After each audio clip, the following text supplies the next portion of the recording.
ইয়াত এটা অতি গুৰুত্বপূৰ্ণ বিষয়লৈ সমবেত হৈছিলোঁ আৰু এই বিষয়ে আমাৰ যি আগন্তুক ৪৮ সংখ্যক দ্বিবাৰ্ষিক অধিৱেশন ওলোৱা ভোগেশ্বৰ মন্দিৰ প্ৰাংগণত হোৱাৰ এটা আমাৰ প্ৰস্তাৱনা চলিছে।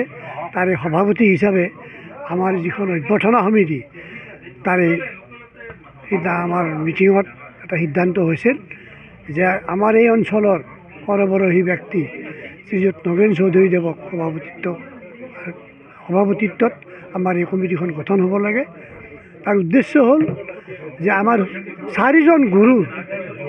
চাৰিজন গুৰুৰ ভিতৰত আমি বয়সৰ ফালৰ পৰা বা জ্যেষ্ঠত্বৰ ফালৰ পৰা চাব গ'লে জ্যেষ্ঠৰ ফালৰ পৰা আমাৰ হৰিদেৱ গুৰু হ'ল প্ৰথম সত্ৰ সংস্কৃতিৰ প্ৰথমজন গুৰুদেৱ।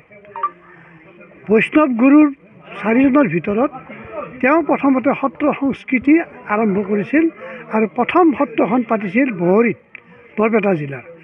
আজিও তাত এগছি অখণ্ড বন্তি ৫৪৬ বছৰ ধৰি জ্বলি আছে আজিও। আৰু মানেৰী সত্ৰত তেওঁ নিজৰ দুহিতাক মান যাচি পেলাই সত্ৰৰ অধিকাৰ দিছিল কাৰণেই সেই সত্ৰৰ নাম দিছিলে মানেৰী সত্ৰ। আৰু মহিলাক অগ্ৰাধিকাৰ দিয়া তেওঁৱে আছিল প্ৰথমজন গুৰু।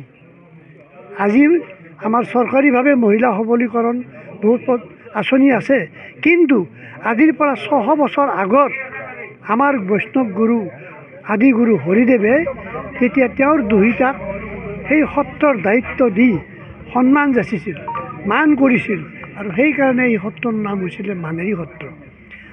কিন্তু দুখৰ বিষয় বহুত কিবাকিবি কাৰণত আমাৰ যোগাযোগৰ বিচ্ছিন্নতাৰ কাৰণে আমাৰ গুৰুদেৱৰ যিখিনি তেওঁৰ বয়স হিচাপে যিমানখিনি প্ৰচাৰ প্ৰসাৰ হ'ব লাগিছিল তাত কিছু বিঘ্নিত হোৱা আমাৰ অনুমান হৈছিল।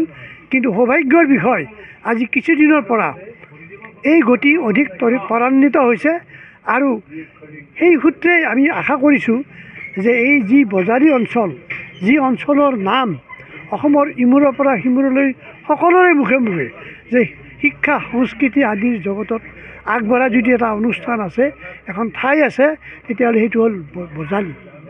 কিন্তু বজালীক কেন্দ্ৰ কৰি আমাৰ গুৰুদেৱৰ যি শিষ্য প্ৰশিষ্য আছে আশে পাশে অন্য জিলাও আছে, তেখেতসকলো আজি আহিছে আগবাঢ়ি যে আমি একত্ৰিত হৈ ঐক্যবদ্ধভাৱে গুৰুজনাৰ সেৱাত একত্ৰিত হ'ব লাগে।